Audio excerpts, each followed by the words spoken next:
Hello and welcome to the beginning of another reading vlog. Josh! What? I knew that if I looked at you, you'd break down. Why are you like that? Now the sun is shining in my face. Oh, I ruined it. I ruined the sun. Now the picture is probably really bad. There was a perfect cloud in there. The other day it was announced that Stephenie Meyer is releasing Midnight Sun 15 years after Twilight has come out. If you don't know, Midnight Sun is basically the same as the Twilight book, the first one, but told from Edward's perspective. She started writing it back then. I don't know if it was before or after she completed the series, but she started that book back then. Then something happened and some chapters got stolen and they got published online or something, and back then she announced, "You know what, bitches? I'm not publishing this book anymore." So people got to read like the first 7 chapters or something, and that was it. I didn't read it back then because I thought, what's the point of reading a book that is not finished and it's never gonna be finished. But the other day, last week or something, Stephenie Meyer announced she's publishing it, and it's this year in August. We don't even have to wait that much longer for it, you know, because sometimes authors announce they're publishing a book and it's like 2 years from now. No, this one is 2 months from now. Upon receiving said news, the book community got crazy excited, as expected. I was no exception to that. Twilight was, back when I was 14 or 15 years old, the saga that got me into reading. I've always read, my parents always incentivized that on me, always gave me books and all those things, but Twilight were the first books that I read with a considerable size. And back then I read them all, the 4 of them, in like a week or something, and the minute I finished the last one, I went back and I read them all again. Now, I was 15 or 16 when this was happening. I remember the feelings I had reading it. I remember knowing every single little detail about those characters, about the houses they lived in, about the city, every single detail that was mentioned in the books. I knew it. The movies start coming out, I watched them all, I had the DVDs for them all. I mean, I still have them, they're just at my parents' house in Portugal. And for a few months now, I had this video idea of rereading the series that turned me into a reader, meaning the Twilight series. And that idea was supposed to be fun and original, but then Midnight Sun got announced and everyone decided to start rereading Twilight, so my idea is no longer fun and original. Hello, darkness, my old friend.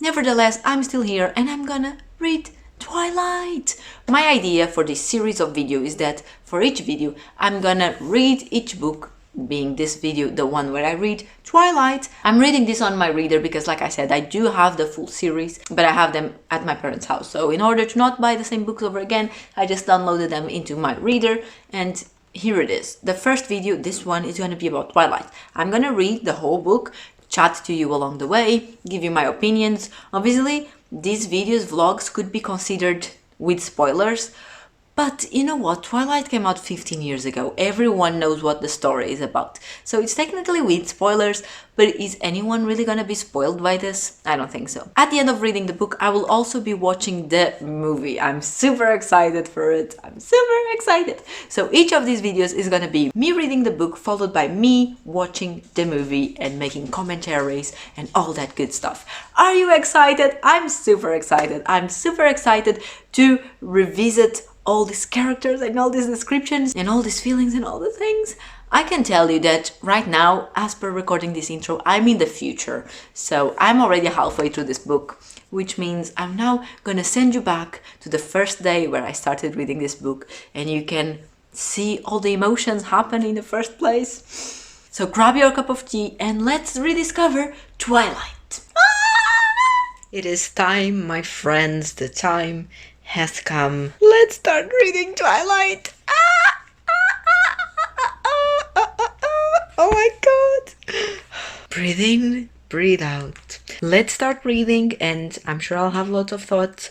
So I'll come share those when they come to me. This is so good. On page 6 you can read as follows. A relief to stare dejectedly out the window at the sheeting rain and just let a few tears escape. I wasn't in the mood to go on a real crying jag. I would save that for bedtime. And I'm like, yes sister, same. I sometimes as well feel like I want to cry or I need to cry, but not yet. I'll save it for later, for a more opportune moment. Alright, so I've read 7 chapters of The Twilight. I'm going to chapter 8, that is called Port Angeles. And I have thoughts and I have things to say. And the first one is that I'm loving this. I'm loving this. It's bringing back all the feelings, all the nostalgia. Now, lots of people are currently rereading the series and everyone is finding it really cringy and everyone was like, oh my god, how did we thought it was good? I'm loving it. I love it. For me, it reads, at least so far in these 7 chapters, it's reading like any other young adult book, as in like obviously there's moments that the story doesn't really make any sense, but I think that's the point for every young adult, just because it's not exactly our age group. I usually don't tend to really relate, but I relate to Bella just like I did when I was 15. I remember when I was reading this for the first time. I mean, I remember now that I'm reading it, it's bringing back all those memories, but I remember thinking that I was a lot like Bella in a lot of things. Like, she's very clumsy walking and she's always tripping and she has 2 left feet. She doesn't enjoy dancing because of that. She's very messy and clumsy in general. Because of that, she hates PE classes. Girl, I feel you. She's very awkward around people. She's not very good at making new friends. It's like she would like to have new friends, but at the same time she can't be bothered to put in the necessary effort because she's so awkward that she'd rather just be a loner. I relate to that. I related to that when I was 15, and now, 10 years later, I still relate to that. I did improve, obviously, I hope, in some parts of my life, like the social skills and all that. I think that it's something that when you grow, it grows with you. But still, I relate to her, and I don't know how many times I need to say this, but that's the reality of it. I feel like everyone's gonna judge me for this opinion. Everyone is saying how Twilight is so bad, but honestly, I also think that's a bit of a hating train. Like, there was a hating train going by and everyone jumped on it. Some people are reading it looking for its flaws instead of just enjoying the book like you would enjoy something else. I don't know, I might be wrong. Maybe it's just really bad and I'm the weirder one. I don't have the majority of the opinions here. I'm playing on the lonely team. That is the people who are enjoying Twilight, but the reality is I am really enjoying it. I've been reading for a bunch of hours today already and I look forward to keep reading it because I'm really enjoying it, and I find myself reading it most of the time with a stupid smile on my face. I don't think I mentioned this yet, but I'm kind of doing this video in collaboration with Natasha from the channel Holy Tash. She's reading Twilight for the first time. I don't know what she was doing when she had 15, because she's super late for this party. I mean, I usually think I'm late for the parties, but girl, she's 10 years later. We're both vlogging our experience. After each book, we're gonna watch each movie and make a video for each thing. So book 1 and movie 1, it's a video. Book 2, movie 2, it's another video, and so on. And then at the end of all this madness, we are gonna do a live show or something. We haven't really decided yet, but I'm just gonna throw the information in here in case you're curious.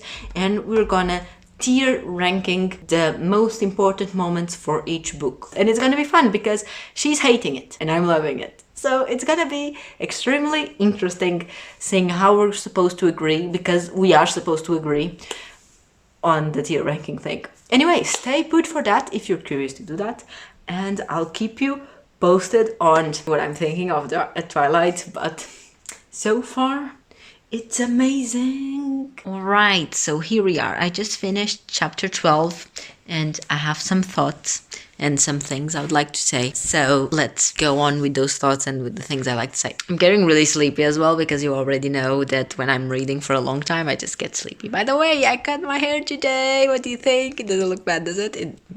I'm proud. I'm proud. You already know my opinion on how I feel like this is really cute and it brings back all the memories and all the feels, and I'm reading it with a smile on my face and it's really cute and I'm here for the romance. You already know that part.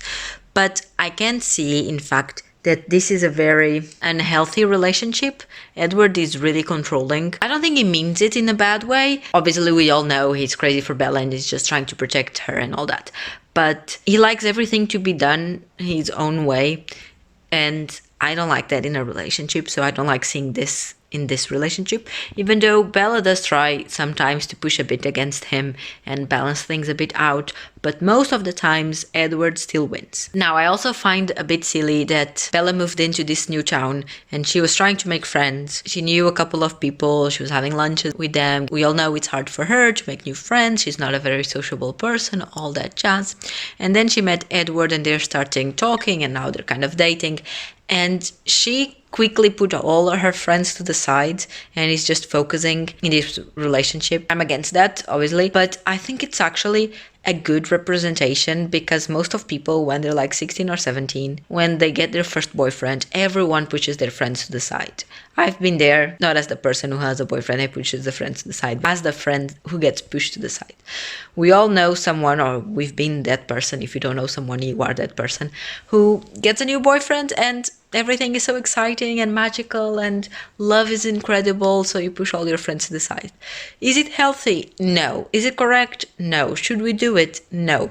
But still, I think it's an accurate representation of what happens in real life. What else do I have to say? I think those were my main 2 points that I wanted to come and talk about it now. I just finished the chapter where Edward steps into the sun to show Bella what happens when he's in the sun. So the chapter finishes like he stepped in the sun and the chapter finishes, so she doesn't know yet what happens, which means I'm around halfway through the book. We all know the story, I think. I have my movie ready, I downloaded it already, so maybe I've managed to finish this book today or early tomorrow or something, and then I can see the movie because I'm really excited for that. Anyway, that was all I had to say. I'm gonna keep reading for a bit longer. I finished the first book. I finished Twilight. I finished Twilight for the third time in my life. I finished Twilight for the first time since I turned 20. Talk about getting old. So I finished Twilight and I have more thoughts. And reality is, in the beginning of the book, I was really enjoying reading this and it was bringing back all the feelings, all the nostalgia, all those things that we already talked about. But now towards the end, especially in the last third of the book, how do I say this? This is just a really bad relationship.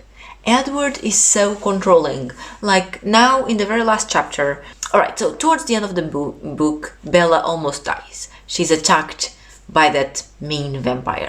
And I think from that moment on, since they went on the baseball game and then everything starts happening so quickly, that's when the book gets bad. Let's discuss it step by step. So they go to play baseball and then the mean vampire shows up. So Bella is in risk and she immediately basically just decides to leave her whole life and drop everything and leave everything behind just because of that. I mean, okay, fair, it's a vampire and she might die out of it and she's trying to protect her parents and whatever, but it's like, it's an immediate decision. She doesn't even stop for a second to think, what am I going to do? She's immediately like, okay, I'm going, I'm disappearing, I'm staying with Edward forever, I love him forever. I mean, I understand the decision, I just think in a real world it would have some more thought, some more regret, some more sadness involved to it. Then she goes and meets him in this ballerina, ballet studio, whatever, and she almost dies. Carlisle and Edward save her. But like, the guy beat her in her wrist. So she already had the venom. Why didn't they just let her turn into a vampire? And we know Edward is all like, I'm not gonna let you ruin your life and giving up on your life and whatever. But Bella does have a point. If they intend on being together forever, eventually she'll get old, she will die. But even just the fact that she will look much older than Edward, then it's just like, it's not possible, right? So giving that Edward a few chapters earlier was saying, I'm afraid I won't be able to stop if I taste your blood, then he should have just taken that hint and taken that opportunity and just let someone else do it. Like, the process was already started. They should have just let it happen and Bella would become a vampire. But then I guess the book would finish here and it wouldn't be a 4-book, soon to be 5 series. But That's just my theory. Then she goes into the hospital, and this is one thing that I never really thought until this moment when I was rereading the book, which is, so she was beaten in the wrist, and in the movie she has a very clear mark of like teeth and all that in her wrist, and she's in the hospital. And what, the doctors don't see that, and they don't tell her parents that she has a bite in her wrist? Like, I know she has a broken leg and ribs and whatever more, but surely they would point that out, right? They would tell her parents, like, especially when the excuse they are using for her problems is that she fell down a block of stairs and went through a window. That seems a lot like relationship abuse.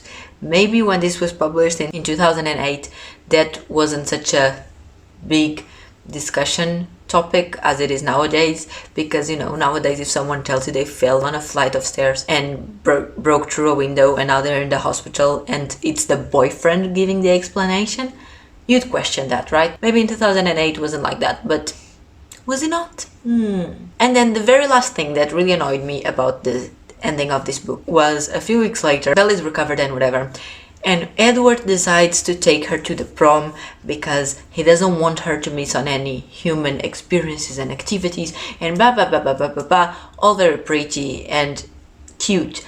But Bella doesn't like those things. She doesn't like dancing, and she doesn't like dressing up as a girl, and she doesn't enjoy big social events. So if he's really in love with her, does he not feel like he's trying to change her somehow instead of accepting the way she is and her personality and the fact that she doesn't enjoy those things? Like, she has mentioned that a bunch of times before, she doesn't enjoy those things. So why would the boyfriend force her to go to said things? Again, Edward seems just to be very controlling. And when I'm reading this, I do remember my 15-year-old self reading this and be like, oh, they're so cute together. And yes, part of them are still very cute, but then there's these little details that now as an adult I see, and it just adds up to make this relationship really annoying to me. And that is it. I think those were my last few comments on this book. When I first read it on Goodreads, obviously I gave it 5 stars. I'm gonna add it again. I'm not gonna change my rating, I'm just gonna add it as a reread. I think it's possible to do that, I'm not entirely sure, but if it's possible I'll just add it again and I'll reduce it to a 4 star.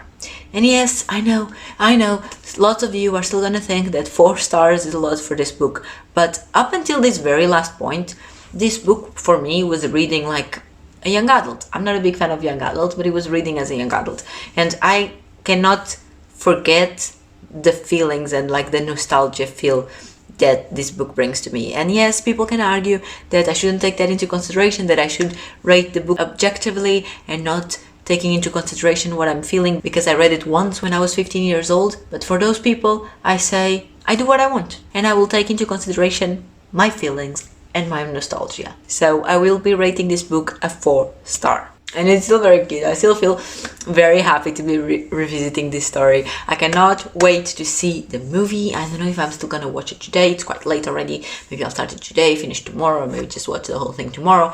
I don't know, but whenever I start watching the movie, I'll talk to you. And I don't know exactly what I'm gonna discuss about the movie. Maybe the book to movie adaptation details. What did they change? Because I mean, I just finished the book, so maybe I am able to see which details they changed and how does it feel, and commenting on the acting and all those things, and I cannot wait. So I'll talk to you very soon, and we are approaching the end of this first video, which is dedicated to Twilight.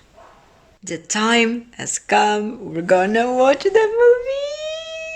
Oh my god, exciting. I don't know if I'm gonna make comments while watching the movie or if I'll just come here at the end and tell you everything that I thought. I don't know. I'm gonna start watching it and we'll go from there. This movie is from 2008. It's 2 hours and 1 minute, and that's all I need to know. Let's go! Hello! So it's the next day. Yesterday I didn't finish Twilight, the movie.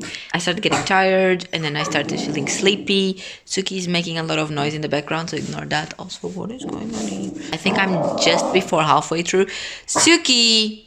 And now I'm gonna keep watching it, and hopefully I'll watch all the way until the end, and then I can come here and wrap up this thing. But let me tell you, from the bits that I've seen, Bella is a really bad actor. As in Kristen Stewart, is that the name of her? Yeah, everyone knows that. Everyone already commented on that, on the fact of how she was such a bad actor.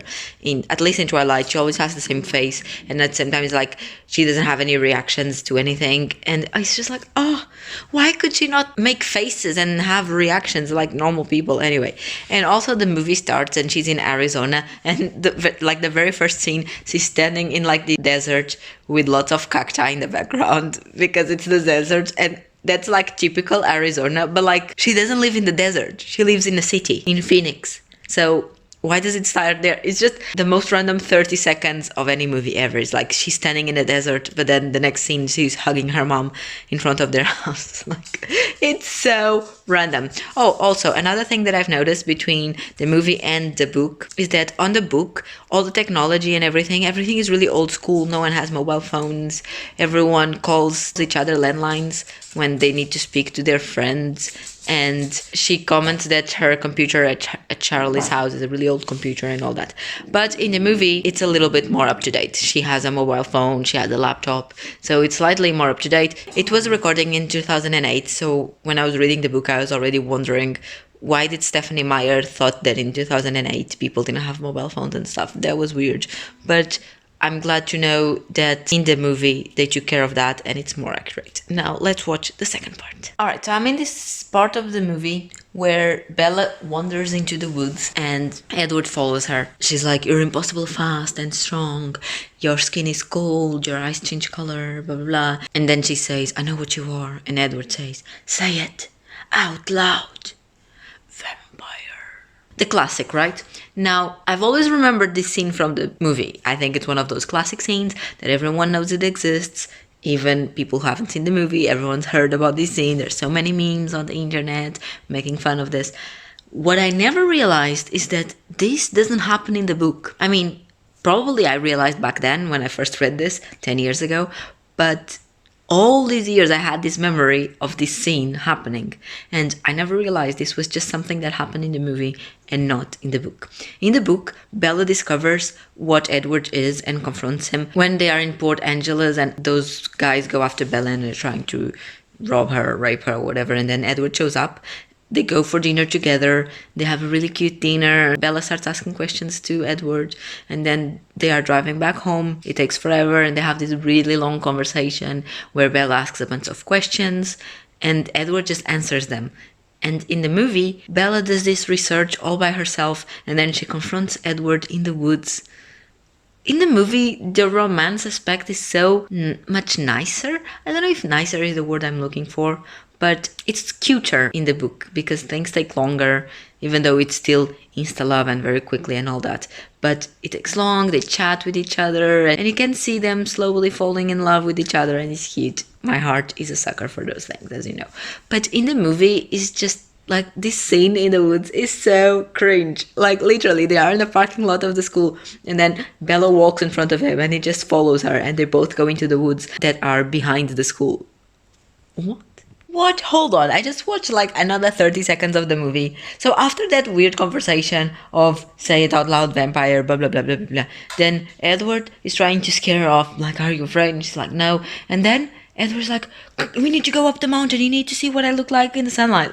Like, well, first of all, it's not scary what it looks like in the light.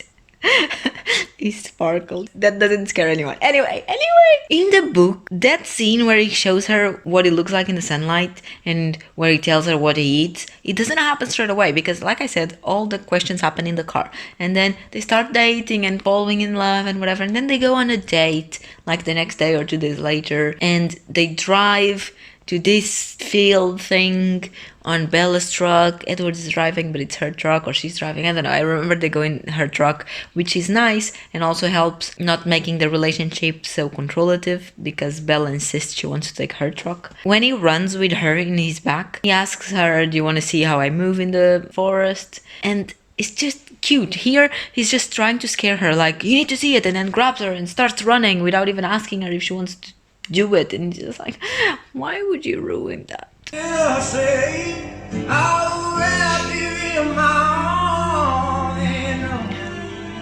Death is peaceful. Easy.